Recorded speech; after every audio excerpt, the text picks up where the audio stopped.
Good morning all dear friends, मैं संजय अग्रवाल। जैसा कि आप सभी लोग मुझे जानते हैं, आज आपके सामने आया हूँ एक बहुत ही शानदार और बहुत ही बेहतरीन टॉपिक नहीं बोलूंगा बिकॉज मैं कोई टीचर नहीं हूँ यहाँ पर, कोई ज्ञान देने वाला, कोई ज्ञान बखेरने वाला नहीं हूँ।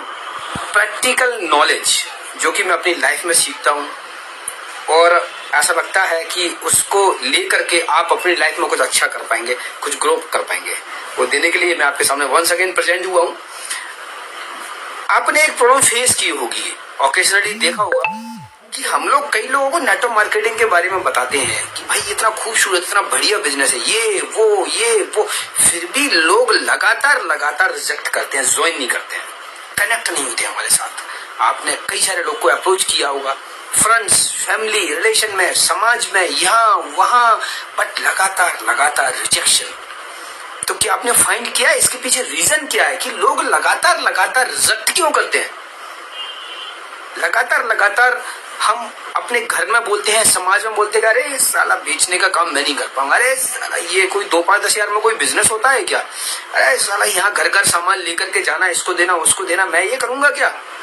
मतलब देखिए कि हम लगातार कितना रिजेक्शन फेस करते हैं। इसके पीछे कारण क्या है? आपने कभी स्टडी किया, इसको समझने की कभी कोशिश किया? तो मैं संजय अग्रवाल आपको बताता हूँ ये सारे रिजेक्शंस क्यों आती हैं, क्या मेंटेलिटी, जो लोगों का मेंटेलिटी है वो इसको रिजेक्ट क्यों करता है। कुछ पॉइंट पर हम डिस्कस करेंगे। जैसा कि हम देखेंगे आज की डेट में मार्केट के अंदर कई सारी कुरीतियां फैली हुई हैं, जैसे कि मेरे पास बड़ा पैसा नहीं है तो मैं बड़ा बिजनेस कैसे कर सकता हूँ, मेरे पास लाखों रुपए नहीं है तो मैं एक बड़ा बिजनेस कैसे सेटअप करूँ, कैसे करूँ।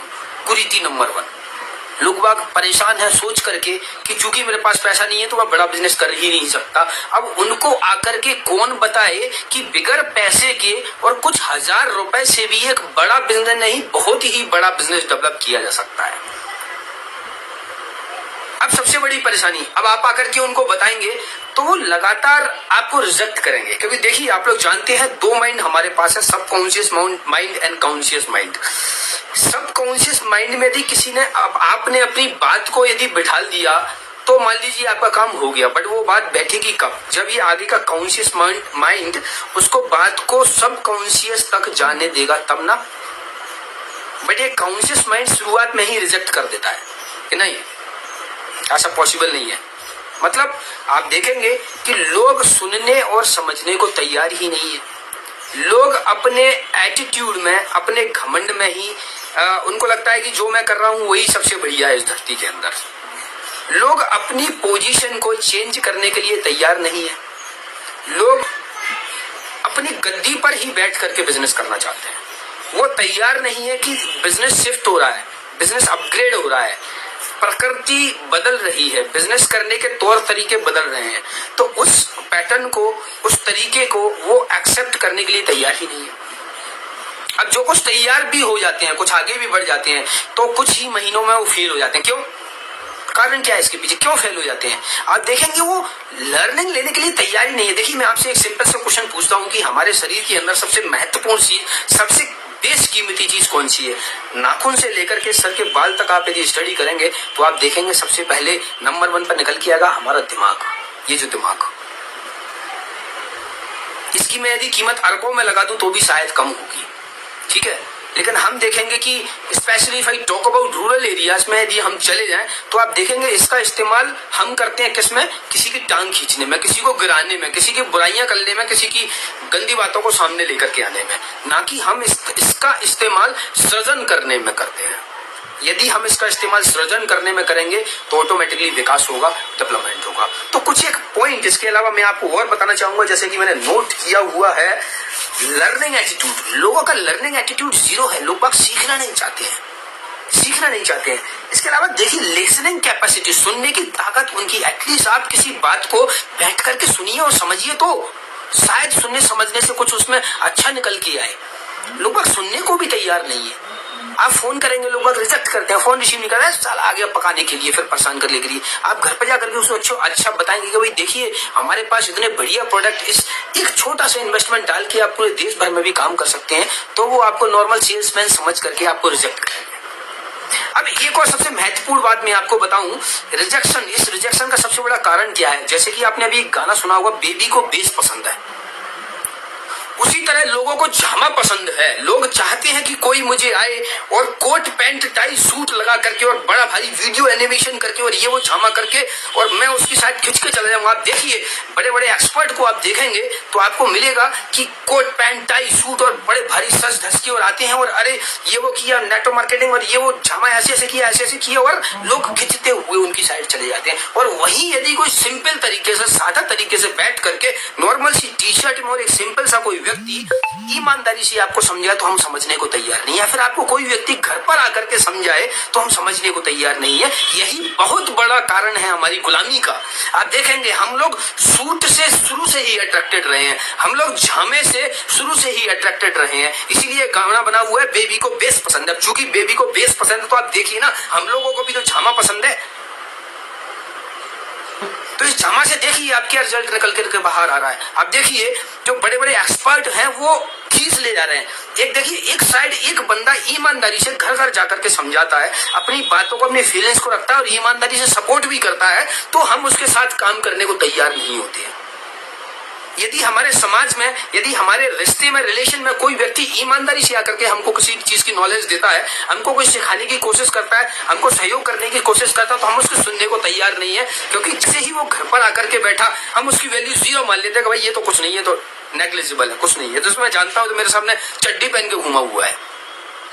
वही कोई दूसरा बंदा जो आपसे कभी बात नहीं करता है, दूर बैठा हुआ है, कभी आपकी उससे बात नहीं होगी, वो आता है कुछ वीडियो बनाता है कोट पैंट में आकर के और लगातार वीडियो के माध्यम से आपके दिमाग पर फेसबुक के थ्रू व्हाट्सएप के थ्रू उधर से अटैक किया जाता है और आप उसकी साइड खींच के चले जाते हैं, खींचते हुए आप चले जाते हैं। एक बंदा जो आ रहा है और दूसरा बंदा आपकी साइड खींच के चले जा रहा है, दूसरी साइड आप लोग खींचते हुए जा रहे हैं। आप देखिए तो कहने का मतलब हम लोगों को झामा पसंद है। सालों से हम लोग दिखावा पसंद है। हम लोग को नहीं चाहिए कि ईमानदारी से कोई आकर के हमको बताए, अच्छे शब्दों में प्रेम से हमारे घर बैठ करके बताए। जब तक कोई झमा क्रिएट नहीं करेगा हम उसकी बात नहीं मानेंगे।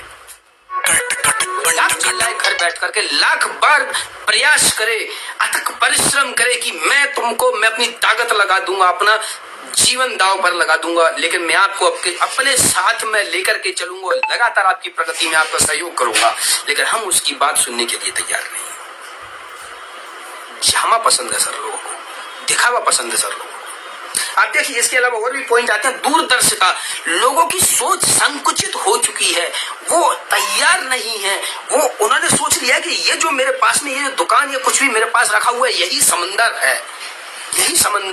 वो सोचने को तैयार नहीं है कि फ्यूचर कहां जा रहा है, केपीएमजी की रिपोर्ट क्या बोल रही है, जो एक्सपर्टों की जो स्टडी है वो क्या बोल रही है, वो उसको समझने को तैयार नहीं कि पैटर्न जा कहां रहा है। आप देखिए लगातार ट्रेडिशनल बिजनेस इफेक्ट हो रहा है, लगातार कभी कोरोना तो कभी गुंडा तो कभी नेता तो कभी कोई लगातार देखिए ट्रेडिशनल बिजनेस पर इफेक्ट पड़ रहा है। दैट मींस प्रकृति बोल रही है चेंज करिए, लेकिन हम लोग फिर भी मानने को तैयार नहीं है। आप देखिए डिजिटल मार्केटिंग के थ्रू फ्लिपकार्ट, अमेज़न, कई सारी कंपनियां हैं जो अंदर तक घर गांव में जाकर के माल देने लगी हैं। इसका मतलब क्या, आप देखिए ना मार्केट शिफ्ट हो रहा है, हमको शिफ्ट करना होगा। अगले पॉइंट पर आता हूं, लैक ऑफ एजुकेशन। लोग बाग सीखने को समझने को तैयार नहीं है। सालों से प्रथा चली आई है कि यदि तेरे को कुछ नहीं करते बनता तो दुकान खोल करके बैठ जा, यदि तू नौकरी नहीं कर सकता तो दुकान खोल के बैठ जा। कहने का मतलब ये लोगों के दिमाग में ये है कि बिजनेस करने के लिए तो कुछ एजुकेशन का जरूरत ही नहीं है, कुछ पढ़ने लिखने का जरूरत ही नहीं। यही कारण है कि आज के दिन में लगातार चीजें इफेक्ट हो रही हैं। और सबसे बड़ा दुर्भाग्य हमारे एजुकेशन सिस्टम का भी रहा है कि ऐसी एजुकेशन जिसके माध्यम से हम लोगों को रोजगार दे पाए, एजुकेशन खुद हमको लगातार बोलती है कि आप नौकरी लीजिए। देखिए जितने भी कॉलेज आपके एरिया में जितने भी कॉलेजेस होंगे तो आप देखेंगे वहां पर कि वो सारे कॉलेजेस कहीं ना कहीं नौकरी की साइड ही हमको प्रेरित कर रहे हैं। घर में ही बचपन से ही बच्चे को सिखाया जाता है कि बेटा तेरे को नौकरी करना है, तू नौकरी करेगा तो तेरे को 50,000 रुपए की सैलरी मिलेगी। अब फाइनली जब नौकरी का उद्देश्य 50,000 रुपए सैलरी ही है तो 50,000 की सैलरी तो बिजनेस करके उससे 50 से लाख पर 2 लाख 5 लाख 10 लाख भी कमाई जा सकती है ना।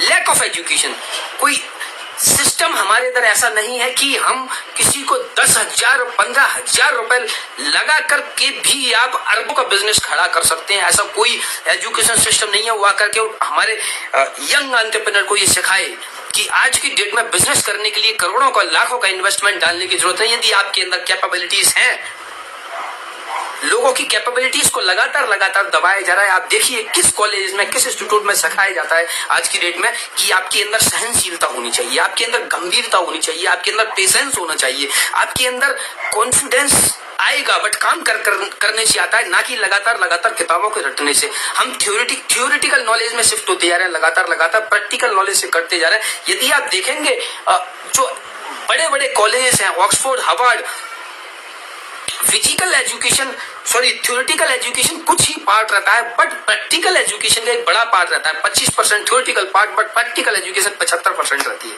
क्यों? हम लोग सुनने समझने को तैयार ही नहीं है। आप सभी लोगों से अनुरोध करूंगा कि ये जो झामा और ये जो दिखावापन है इससे बचें, सूट बूट से थोड़ा सा बचें। इसका मतलब ये नहीं है कि हम सूट नहीं पहन सकते या फिर हमको सूट नहीं पहनना चाहिए। मतलब कहने का सिंपल इतना है कि झामे से बचें, बेवकूफ बनने से बचें और समझने की कोशिश करें कि जो घर पर आकर के कोई हमको लगातार अप्रोच कर रहा है, लगातार कोई हमको बता रहा है किसी चीज के बारे में, शायद हो सकता है वो ईमानदार भी हो, शायद हो सकता है कि उसके साथ चल के आप प्रगति कर पाए। तो मैं आप सभी लोगों से अनुरोध करूंगा कि आइए मिलकर के साथ में बिजनेस करें और बड़ा बिजनेस करें, ऐसा बिजनेस करें जिससे हम सारे देश को कनेक्ट कर पाए, सारे देश को बीमारी फ्री कर पाए, सारे देश को रोजगार दे पाए। आप देखिए कि इवन गवर्नमेंट भी बोल रही है कि कितना नौकरी हम दें, लगातार नौकरी जा रही है। प्राइवेट सेक्टर में भी लोग सालों से जो लगे हुए हैं उनकी भी जॉब की कोई गारंटी नहीं है कि कब चली जाए। मतलब पैटर्न शिफ्ट हो रहा है, पैटर्न डायरेक्ट सेलिंग की तरफ शिफ्ट हो रहा है। हम एक दूसरे से कनेक्ट होकर के एक दूसरे को लगातार सब लोग को रोजगार दे सकते हैं। हम लगातार लोगों को स्वस्थ जिंदगी दे रहे हैं। आप भी आइए, साथ में मिलकर के हम आगे बढ़ते हैं, खुद भी आगे बढ़ते हैं और सबको मिलकर के आगे बढ़ाते हैं। Thank you very much.